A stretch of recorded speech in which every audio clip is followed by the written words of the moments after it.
Il-kredibilità, il-kompetenza u responsabilità huma t-tlet fatturi ewlenin li jiddistingwu lill-Partit Laburista fl-għażla ċara li għandu l-poplu għall-elezzjoni ġenerali ta' 30 ta' Mejju li ġej.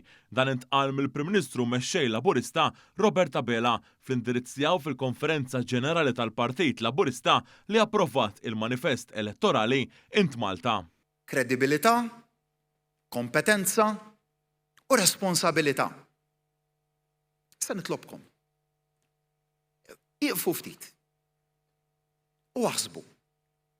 Aħsbu ftit jekk tistawx issibu dawn il-kwalitajiet f'xi forza politika oħra f'dan il-pajjiż.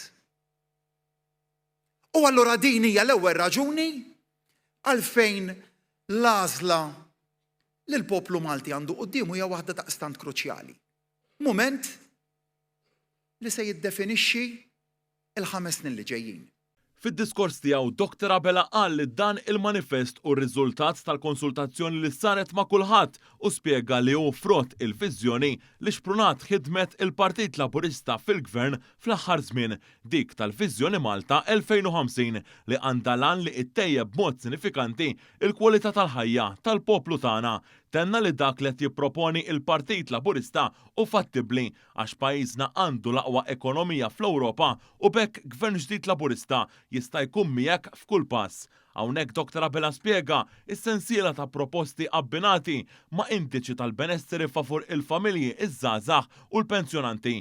Spjega kif Gvern ġdid Laburista se jkun ta' sosten sa minn qabel it-twelid tal-ewwel wild b'aktar għajnuna lill-familji, estensjoni tal-lif tal-maternità u l-paternità, lif ġdid għall-ġenituri u aktar flessibilità fuq il-post tax-xogħol permezz ta' remote working u flexi time. Dr. Abela tkellem ukoll dwar għajnuna bla preċedent għal min se jixtri l-ewwel dar fosthom self bla imax ekwivalenti għal 25% tal-valur tal-proprjetà u rifużjoni ta' spejjeż tan-nutar fost il-miżuri għaż-żgħażagħ u semma eżenzjoni tat-taxxa fuq l-ewwel 30,000 dħul għall-ewwel 3 snin tax-xogħol, fond għal scholarships u għajnuna għall-esperjenzi edukattivi barra minn Malta. Il-Prim Ministru wkoll qal li kif diġà wera fl-aħħar snin, Gvern Laburista ieħor ikompli iżid il-pensjonijiet, inaqqas il-pis tat-taxxa fuq il-familji u jwettaq riforma ġusta fit-taxxa tas-suċċessjoni. Dr. Abela tenna li d-data ta' 30 ta' Mejju li ġej se jiddefinixxi dan il-pajjiż. Kunu miegħi biex twasslu l-messaġġ fl-aħħar 15 ta' din il-kampanja. Il-vapur għadu ma daħalx fil-port u baqa' ħafna x'naqtfu. Però konvint li l-għażla qatt ma kienet ċara daqs illum. Jien rġajt qiegħed qudiemkom hawn lest b'umiltà kbira għall-ġudizzju tagħkom. Intom lesti li tkunu miegħi biex dan il-pajjiż intellewh flimkien għal-livell li jmiss. Lesti li nżidu l-pass biex il-ħajja tagħkom tkun aħjar. Lesti li nkomplu nkunu fuq quddiem fl-aqwa ekonomija fl-Ewropa.